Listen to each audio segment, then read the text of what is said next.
Ladies and gentlemen, I got my Washington Times today, and I looked at it, and there was Charles Hurt's column, as it is every Wednesday, and I couldn't believe my eyes because it was very coincidental.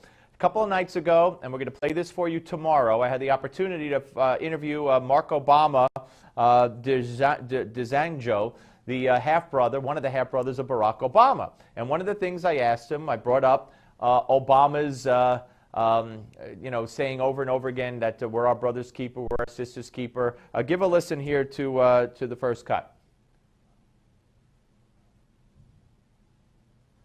45. I could go Auntie Satuni. I could go Uncle Omar. I could go the half brother in Kenya, George. All of these people have been in poverty, have had financial struggles, health struggles. I don't know about George having a health struggle, but we know he lived in a little $2 a month hut in Kenya. Yet, if I've heard it once, I've heard it 70 million times from Barack Obama. We are our brother's keeper. We are our sister's keeper. Why doesn't he help his family? Well, let's put that in context. I would step back and say, the assumption that he doesn't help his family is probably, maybe a little bit inaccurate. Why doesn't he help? Why didn't he help Auntie Satuni and the others who were living? She was living in a housing project in Massachusetts. Okay. He goes on to say various things, but I want to welcome to the conversation Charles Hurt. Great minds think alike. It's something like that, or maybe you should go in to have your mind checked because it's similar to mine. Yeah, maybe we both need a checkup from the neck up or something like that. He went on to say that that Barack Obama flew the whole family to the White House for the inauguration, but that didn't satisfy me. Before I play any more, I want to get to you. What was the straw that broke the back here that made you write the column that you wrote today? Well, it's I guess it's Thursday this week. He launches his yet another program about based on this theme, with the idea that it's going to sort of lift up. I think the description the White House uses is men of color who have a potential and want to work. It's just this same old gobbledygook that we've been hearing forever. As opposed to just, fixing the economy and not taxing the daylights out of people so that everybody, no matter what hue of color you are, can rise up and make money in this economy.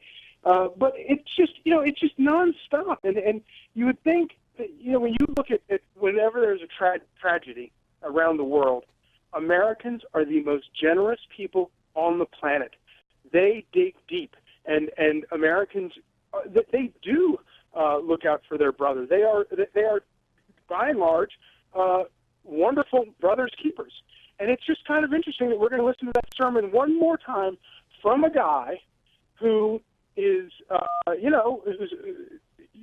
his own personal record appears to be pretty shoddy on that, in the literal sense, with the people with whom he actually shares blood. Right, and we're talking about, as you point out in the column, his brother in Kenya, who lives in that hut in squalor, who in the movie with Dinesh D'Souza, explained that he needed financial help. His brother wouldn't give it to him, and then his aunt, who lived in Massachusetts in a housing project that needed an operation. His uncle also living in squalor, let's step aside for a second. Can you imagine if I don't know, Ronald Reagan, George W. Bush, Mitt Romney, any of them had one relative that they could dig up anywhere who needed money and didn't get it? Oh my God! The media would literally go and camp out in the Tin Shack slum. They would have to raise the whole rest of the slum in order to accommodate all the television trucks that would be there for the entire presidency. And I haven't actually said this, and I don't know if it's go for it. Go for it. I hate to put to try to analyze what the media thinks, but I guarantee you that the vast majority of the mainstream media looks at these questions about all of this, and they probably think there's something racist about giving President Obama a hard time about that. When the truth is, we're just, it's just a striking observation that is very obvious. But I guarantee you that the mainstream media looks at that and thinks that it is racist to notice these inconsistencies. Yeah, I mean, I'm thinking of family members, and there's probably been some since, I can't recall, but of course, Hillary's brother and Billy Carter and all that. I mean, these were white presidents, and their kids or their siblings were characters, and they were focused on and all, and nobody could accuse them of being racist then. But then nobody could accuse anybody of being racist when they were behind the impeachment of Bill Clinton either. So it's just insane. I mean, imagine, you remember what happened when an unattributed source in a not yet published book was quoted as saying that he saw George Bush try cocaine in college. Oh my God! But here you got a candidate who has a book out in his own words, in his own voice book, talking about how he did drugs all the time, and it never, ever, ever has come up in the media. Yeah, it is such an absolute double standard, and your point is exactly right. And if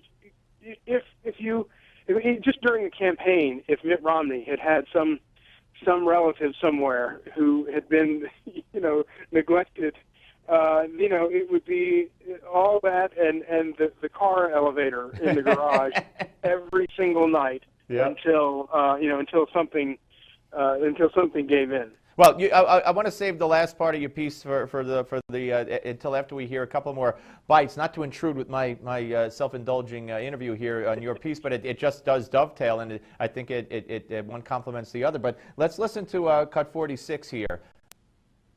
I cannot speak for Zaytouni, and I cannot speak for Uncle Omar. I can only speak for myself, and my book tries to do that. Now, one thing I have found out is that Barack has, in a sense, there was an interview with CNN where he said basically he met me for the first time just 2 years Right, before. that was not true. Yeah, that floored me because, the first time we met was actually 1988, and we'd actually met between then. All right, so what do you attribute that to, for instance? I don't want to interrupt your storyline, but what do you attribute a crazy, being generous misstatement like that? How could he not remember that he met you prior? Well, yeah. I mean, it was very disappointing, and I'm still waiting to hear an explanation for it. I think. Now, not helping the family financially, and he's got a half brother. He's got a couple of them, and he met him in '88. Very vivid recounting by Mark about that meeting, and he recently said, Barack did, that he never met this brother until the inauguration. I mean, how does one say that? How does one forget that? I really do think that it stems from something that has been talked about with this president for a long time, and that is his towering arrogance and his genuine sort of discomfort or dislike, he's not like Bill Clinton. He doesn't love people. He doesn't thrive to be around people. He's he's much more introverted, and I think it's because he thinks he's so much damn smarter than anybody else. So why should he remember meeting this guy? Why should he remember meeting anybody? As far as this guy is concerned, history began the moment that he became president, and that's why all the stuff in the Middle East is just mind-boggling. All of the statements he's made about how to solve the crisis in the Middle East between Israel and its neighbors, it's just cuckoo. And the reason it is because the guy doesn't realize that there are eons and eons of history that occurred before he started thinking about this stuff. No, you're right. He just thinks, that's when it all began, was when he applied his mind to it. Right. Well, I just want to give this is a very interesting statement by the brother about his explanation for why maybe Barack Obama acts the way he does towards his family, and I think this is pretty astounding. Here's that last cut. This is 47. But the thing is that, there's a saying in House of Cards, right? Hypocrisy paves the way to power. And I think, in a sense, sometimes politicians, they put politics before family. And I have a fundamental disagreement with that. I think. So are you saying, Mark, and we don't have a whole lot of time left, which I'm sorry to say, but do you think he ran away from his family for political expediency? Is that what you're saying?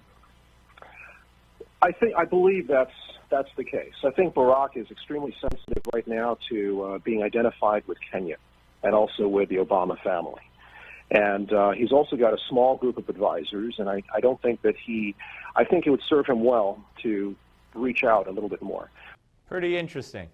That is fascinating, absolutely fascinating, and I'm sure he's exactly right about that.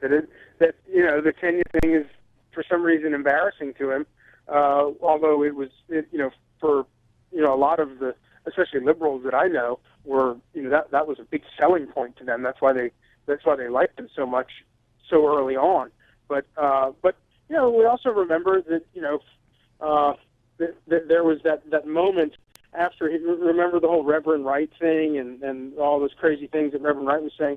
There was a moment there where President Obama, when he got in all that soup, he walked out and he said, "Wait a minute! I am not going to distance myself from this person that was part of my family." Right. And I always admired that, and I remember at the time I wrote a overwhelmingly complimentary piece or column about that at that time, because it was so unlike any politician I'd ever seen, who just they had a problem, they went out and embraced it. I admired him so much for that. And it wasn't, a month or 2 months later. He took it back. He threw him under the bus.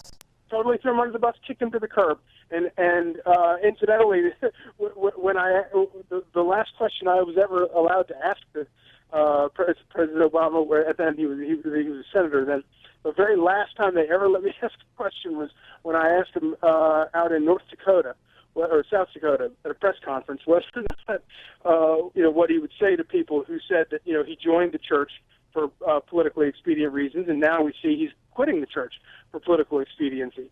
And he didn't like that question. He got very upset. He got very hot under the collar about that question. Well, if you told me steam was coming out of his ears, I would have said I would imagine that would be the case. You close your column in the Washington Times today, Charles Hurt, by saying, "So, Mr. President, instead of wasting our time with sermons on how we could be better keepers of our brother, why don't you study up on another verse in the Bible, Matthew 7:5, and if I may, I will read it as you wrote it. Thou hypocrite, first cast out the beam out of thine own eye, and then shalt thou see clearly to cast out the mote out of thy brother's eye." And then you say, now that's a lesson a brother should learn. And I think it's just very well written and well said. Isn't that one of the greatest lines in the whole Bible, though? I mean, the idea that and we're all guilty of it at some point. Hopefully, we just sort of lose that by the time we get on a big podium like the presidency. But if people would just remove the plank from their own eye before taking the speck of sawdust out of their brother's eye, then the world would revolve a whole lot more smoothly, I think. Absolutely. Listen, great column, and folks who are listening, go to the WashingtonTimes.com and read Charles's column on this, and then tomorrow, in just about 24 hours and 15 minutes from right now, we're going to run that interview for the first time in 2 parts on this show, all in the last half hour of tomorrow's show. So you'll be able to hear all that and the context it was in and everything else. So, Charles, as always, my friend, thank you very much. Thank you, Steve. Take care. Charles Hurt, ladies and gentlemen, of the Washington Times.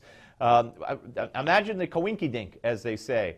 Here we had been trying to get that interview from China with Mark Obama Desanjo for a few weeks, and we had several false attempts because it was 7 in the morning when we did the interview their time. Anyway, so when we finally did it, and we're planning on running it tomorrow, and then today I get Charles's column, and it's all about the meat of the questions that I asked Mark Obama. So it was a pretty big coincidence, and I think it's more like great minds think alike, Charles, than one of us or both of us needs our heads examined. Although I might need my head examined.